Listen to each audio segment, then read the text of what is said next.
আল্লাহ নবী কখনো বলেননি চারটা গুণ দেখে বিয়ে করো, হাদিসের শব্দ এমন নয়।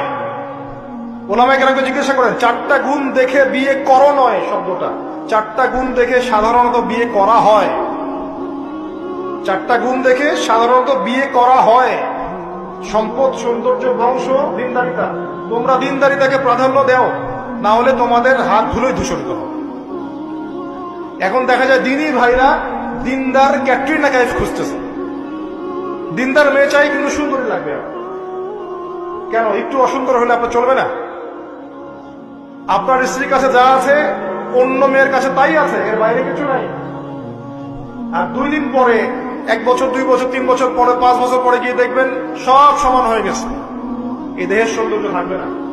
মনে তাকওয়া থাকলে, আল্লাহ ওয়ালা স্ত্রী হলে আপনি দুনিয়াতে জান্নাতে থাকবেন ইনশাআল্লাহ। দুনিয়াতে আপনি জান্নাতে থাকবেন ইনশাআল্লাহ। আর যদি